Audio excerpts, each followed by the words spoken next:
Allow me to say good evening to each one of you. We were holding out for a couple of stragglers, but nevertheless, you're here. So I say good afternoon, Democrats. I'd like to call this meeting, our annual executive committee meeting, to order.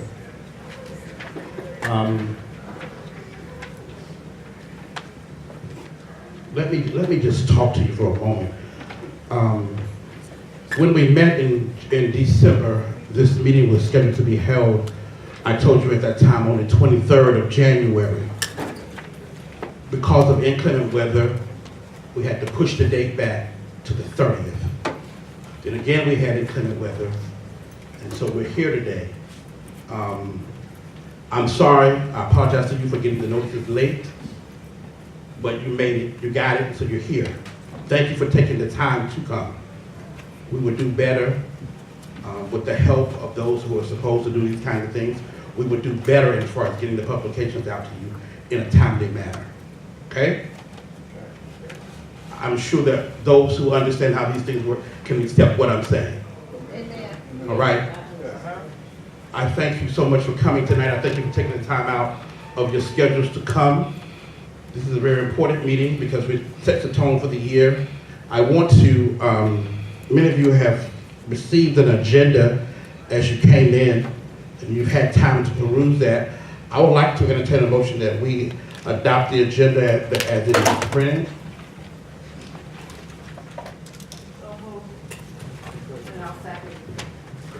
It was moved by Mrs. Moss, seconded by Linda Goins. We will see the agenda as I'm ready for the question. Yes. Yes, I don't see anything up here, Mr. Chair, precinct level 1. I don't see anything up here about the minutes. Most meetings I go to, it's a line for minutes. So could you tell me why there's nothing up here about the minutes? Mr. Dancy? Yes. I took the template for this particular meeting from the previous meetings that we've had over the past several years. And at the executive meetings that we've had in the past several years, there have never been any minutes that were read from the previous meeting. Now, if we want to go back and look, I mean, I brought those with me if you want to see them. Any other questions about that? Yes, about the agenda? I don't want to see that, but I'm not aware of that. But even at that did not make it right. Maybe nobody questioned it. Okay. So I'm asking today why it's nothing up here about minutes. I don't care what happened in the past. That's just what's supposed to be done, minutes. And if you don't want it up there, that's fine. But I want to know why. Okay, I'm telling you why now. I took the template from the past several years, and that's the template I used for this particular meeting. Well, I want to see minutes included. Okay, it's so noted. Did you note that, Madam Secretary? All right. Okay, are there any other questions about the motion that's on the floor?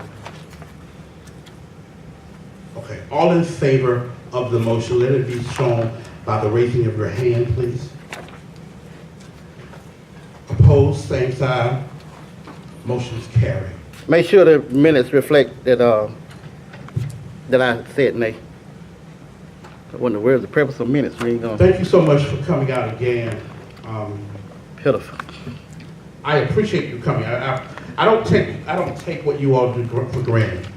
I said what you all said for 12 years. I'm not a novice. I've been part of the party since '04, and I said what you said, and I know what it's like. I know how it is trying to pull something together and you really don't have. It's like trying to make bricks without straw. I understand that, but I promise you something. When I was elected, if you work along with me, I'm going to make this a much better ride for all of us.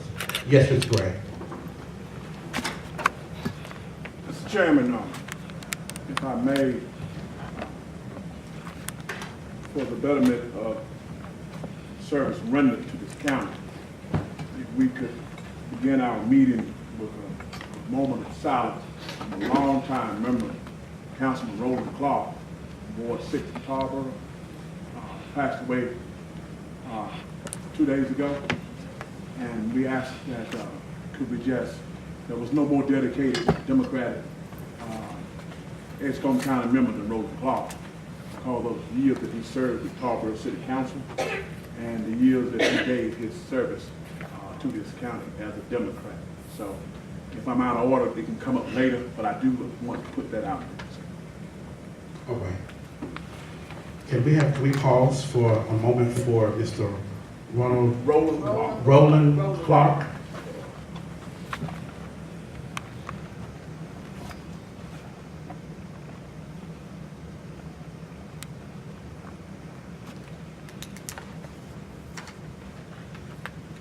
Amen. At this time, we will have our Pledge of Allegiance by Mrs. Martha Johnson, followed by the county roll call by Mrs. Yvette Brown. Let's receive them in order.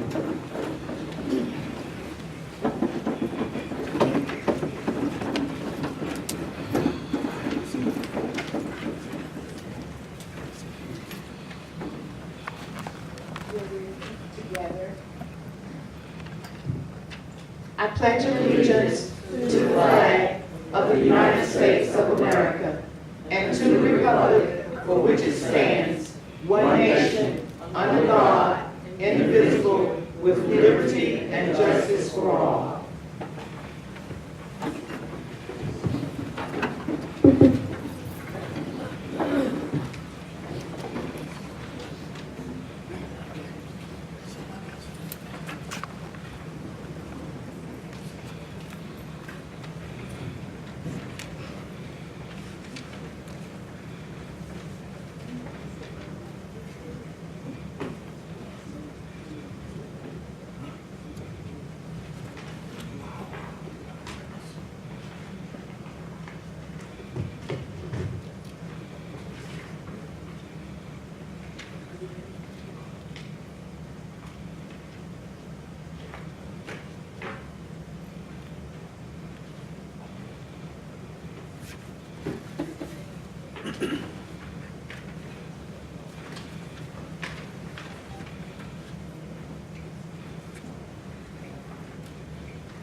At this time, we will have our county roll call, and if you would, please, if you are chair, vice chair, or representative for this particular, any particular precinct, if you would acknowledge that at the time, please.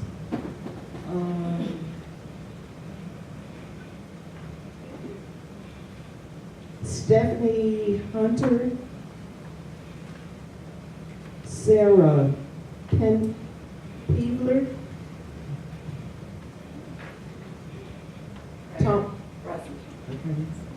Thomas Walker, Democratic Men, AAC, ECDP, Deborah Faye Jordan, Tarboro Precinct, Linda Lawrence Knight,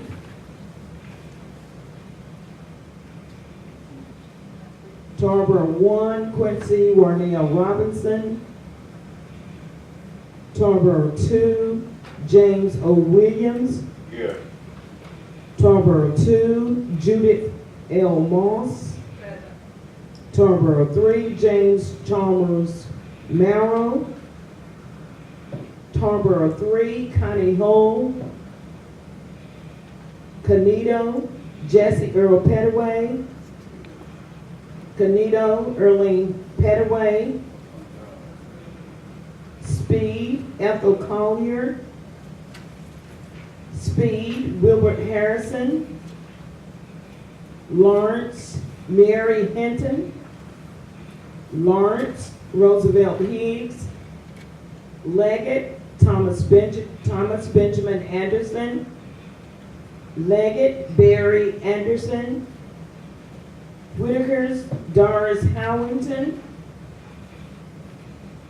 Whitaker's, Winston Wade, Battleboro, Samuel Branch, Battleboro, Dorothy Sharp Tucker, Old Sparta, Colin Webb, Old Sparta, James Lee Eason, Macclesfield, Ella Ruth Hopkins. Here, Chair. Macclesfield, Mamie B. Cobb. Pine Tops, George Barnes. Pine Tops, Annie Staton Manning. Lewis, Cornelius Dancy. Present. Lewis Edward Higgs. Rocky Mount 1, Donna Johnson.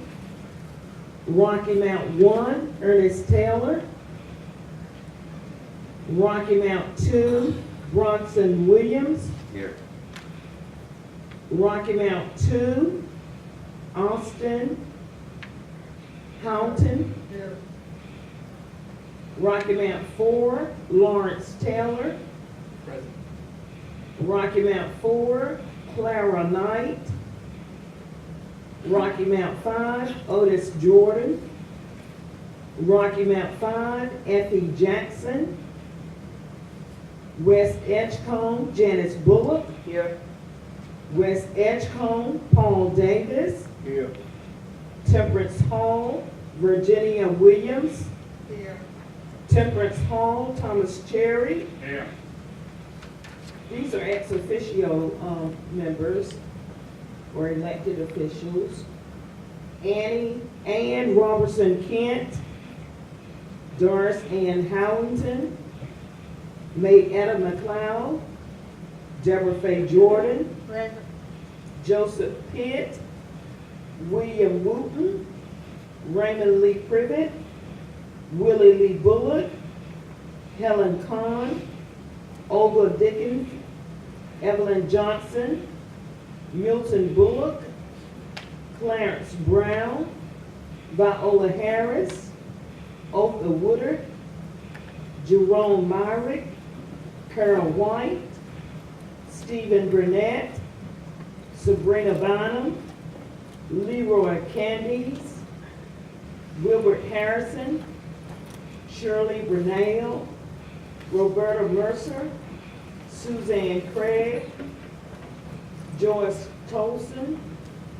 Paul Allen Drake. Hubert Gurris. Hugh Wooten. Florence Pender. William Ellis. Charles Lewis. William Keel. Jonathan Felton. Wilson Jones. Jesse Earl Petaway. Linda Ingram. Johnny Respis. Milton Goff. Evelyn Dancy Powell. Ann Edge. Reuben Blackwell. Evelyn Wilson. Present. Robin Carpenter. Alan Mosley.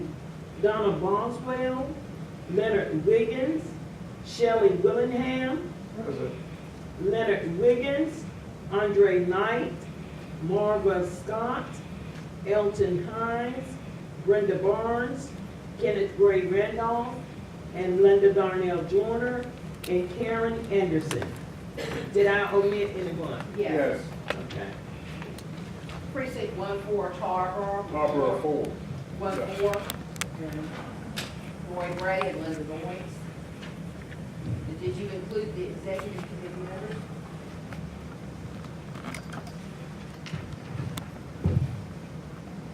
There it is.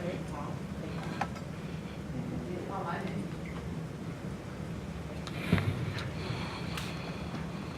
The executive board. The state executive committee members.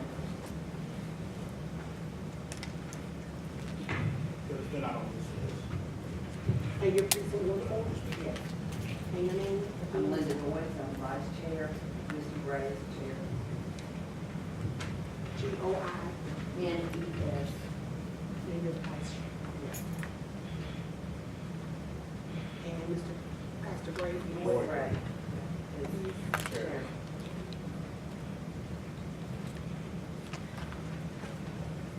And also that, the Canita precinct, Wilson Jones was deceased.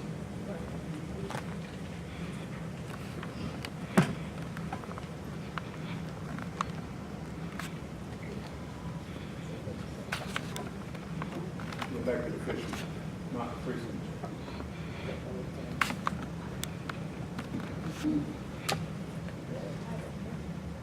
Were there any other corrections that needed to be made or anything additional that we needed to address? What was that name again? Wilson Jones.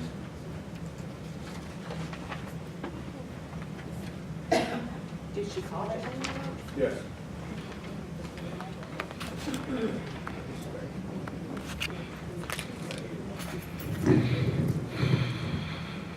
Y'all bear with us. I just got this list that was sent down to me from Raleigh. And so we're gonna make that correction, Mr. Gray and Mrs. Goins, to make sure they're added. I'll go into the system and make sure those names are added. What's that precinct again, Tarboro? 144. Okay. It's not even on this sheet. Okay. I'll make sure that that's added to this list, okay? All right, at this time, let us, many of you received a packet. In that packet, our treasurer, you didn't get an agenda packet? Okay. Sorry. Let's make sure, here, you can have mine. You have an agenda packet, and in the agenda packet is a financial report per our secretary, our treasurer. She was able to be here tonight. On 4/19/2017, our balance was $1,640.53. Total amount of our disbursements was $1,548.39. Reimbursement of $72 for the account. So that brings our total as of tonight that we have in our account is $164.14. But we received a check yesterday from Councilman Blackwell for $75. So that should have been added to this. So the $164.14 plus $75 is what we have in our account right now.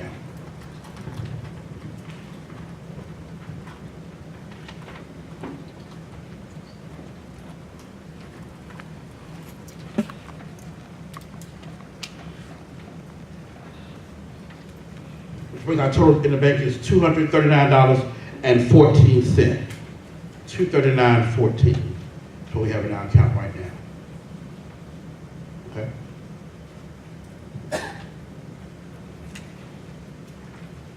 Okay, if there are no questions, we will entertain a motion that we receive our treasurer's report. Yes, Mrs. Wilson, then Mrs. Davis. Does this balance include the amount that we collected when we had the Christmas party? No, ma'am.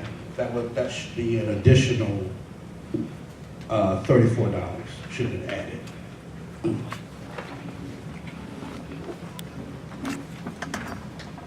That should be added to the 239.14. Yes. Is that about 34? 34.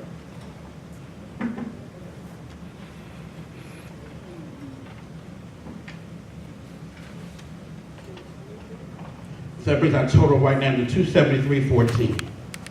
273.14. Yes, Mr. Danby. Yes, question. One, checking account was moved to Southern Bank in August 2017 to stop fee issues. You didn't say anything about it. The treasurer informed me that when the particular account that she had established, or that we had established, when it reached a certain level, there were fees that were constantly being added to the account. And so she felt it was best that she switched banks, and I think she searched and she moved the account to Southern Bank. I think prior to that it was PNC. Okay. Question number two, I would like to see the receipts of all these things that's outlined here. And my last question for now is, how much is the chair authorized to spend when we are not in session? The chair is authorized to spend at least $200. Okay. Thank you. Any other questions?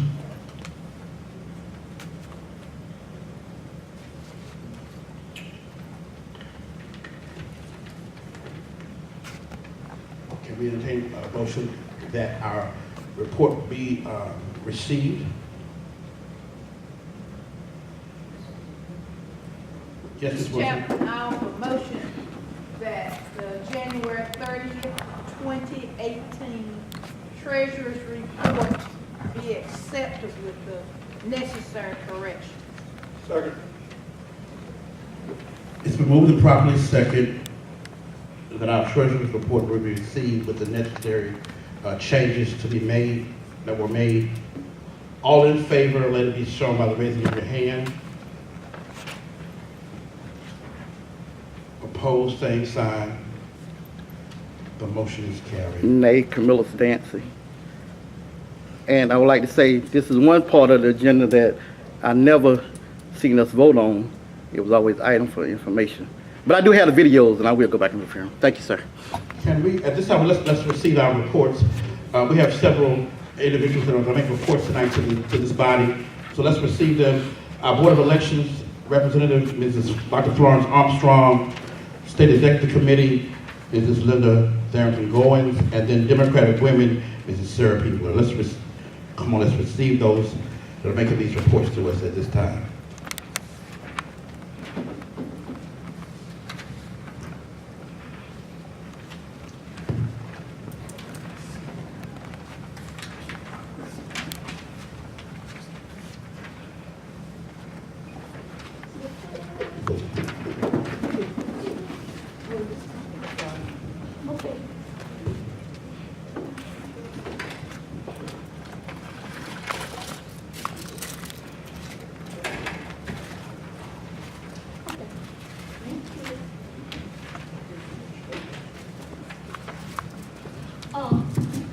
I would like to say good evening to everyone, and my report is very short. This has been a very challenging year for the Board of Elections, Edgecombe County Board of Elections, because no members have been appointed for this year. And they usually are sworn in, the board members are usually sworn in July 1. The reason that we did not have, we are a holdover board, and we are a board of two. A Republican board member resigned after the elections because she knew that if we follow the rules that have been established prior to all the litigation that is going on now, that it would be a Democratic majority with one Republican. But that's not the case. We're still under litigation because the General Assembly merged the State Board of Election with the Ethics Committee. And that was going to be an eight-member board. And it will be equal as far as party. Now, we do not have a state board of elections at this time, legally, officially functioning, because the governor, Roy Cooper, has several litigations out there regarding the elections, appointment of people to commissions and office, many things. But what I'm gonna share with you tonight, I'm just coming in today from the Winter Conference of Board of Elections. And just seemingly here lately, before we go to a conference, something major happens before we get there, and it just tears up the agenda that has been planned. If you notice, Cooper versus Berger, this ruling was handed down Friday, and the only thing this ruling is saying is that, I just cut and paste some things. It was a 4-3 decision, and Sam Irvin, the third or the fourth, I can't remember which one it was, a judge, said that Justice Sam Irvin the fourth said that the General Assembly was well within its rights to set the size of the board and its functions, but they went beyond that. What they did was they established that it would be an equal board as far as representation. It would be 4 Democrats, 4 Republicans. Prior to that, it had been a 5-member board with the majority coming from the party of the governor. If this ruling holds, we will have a 5-member board with 3 Democrats and 2 Republicans. And if you note, February the 15th will determine any changes, if any, that will be made to local county boards and how the ruling will be implemented for the state board. And as it stands right now, it looks as if there will be 3 members on the county board, 2 Democrats and 1 Republican. But who knows? You have a legislator in here tonight who sits on the elections committee, right? And I was talking to him before the meeting, and he doesn't even know. So, whatever happens on February 15th. Also, I want to bring you up to date as to what happened at the August, the fall meeting. Nothing happened because no litigations or anything, everything was still up. However, some did happen. I was elected second vice of the Election Board Association of North Carolina. If you would look at the back of the second sheet, you will see candidate filing period, and you will see the calendar for election events. And this is very important for anyone planning to file for an office. There are going to be a lot of changes.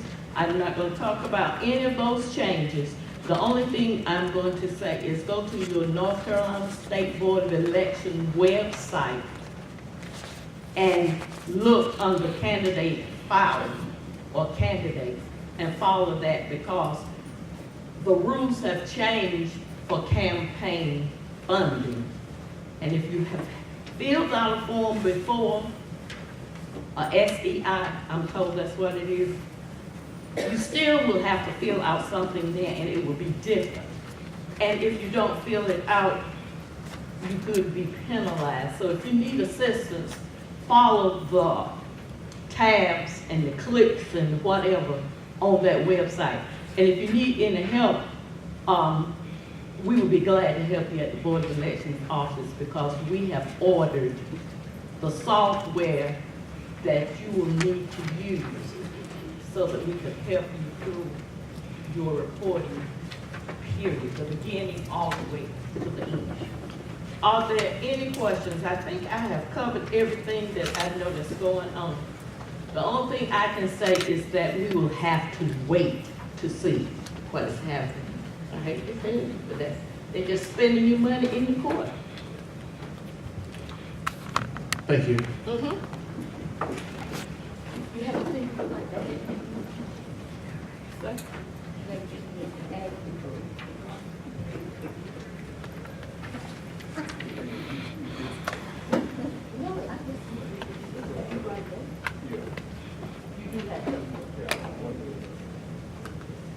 Hello, I'm Linda Barrington Goins, and I attended the State Executive Committee meeting on Saturday in Sanford, North Carolina at the Weber Center. And I was actually early for those of you who know me. I'm usually running in late, and I was 2 hours early, so mark that one down. The agenda went smoothly. They were talking mostly about items in the chair's report. In the 2018 precinct organization 2-week window, it begins February 5th and it's February 19th. And some of our precincts have set their dates, and we are excited about that. The report from 2017 indicated that 6,000 people in North Carolina who've never attended a precinct meeting before went to precinct meetings. And they are urging us to do everything we can to bring those numbers up and get more participation. And one of the neat things that Wayne Goodwin said was that you could have a precinct meeting every week or every month if you wanted to make 2018 a great year for change. He said if you have to have food, beverage, and song and dance, do whatever it takes to get people to your precinct meeting. The county conventions window is March 24th through March 31st. The district convention is set for May 5th. The state convention is June the 9th in the Jane McKimmon Center at Raleigh on North Carolina State University campus. And they discussed the number of votes each county is entitled to at district and state convention. The old business went through smoothly. This is a packet of the resolutions that were reviewed in 2017. And the state executive committee council went through these with a fine-tooth comb in October, and most were passed unanimously on Saturday. There were a few where there were some words that bothered some people, and they got down to from a voice vote to a hand, raise your hand vote, to a stand up and divide the room kind of vote. If you studied Robert's Rules of Order, all of the things that come into play there worked out really well that day. The biggest issue was whether or not you were going to consider a vote on something as majority 50% plus one, or were you looking for a 2/3 majority vote? And that got a little heated, and it was exciting to be there noticing how our democracy works. The new business, get out there and make a change in 2018 and encourage women to run. I have this hot pink page that was passed out by members of Democratic Women, and they're urging women to run because we are underrepresented and undervalued, that 54% of North Carolina's adult population are women. 60% of North Carolina's registered voters are Democratic women, and 65% of the leadership position is held by men, and that was a big question mark after that. Only the state executive committee requires an equal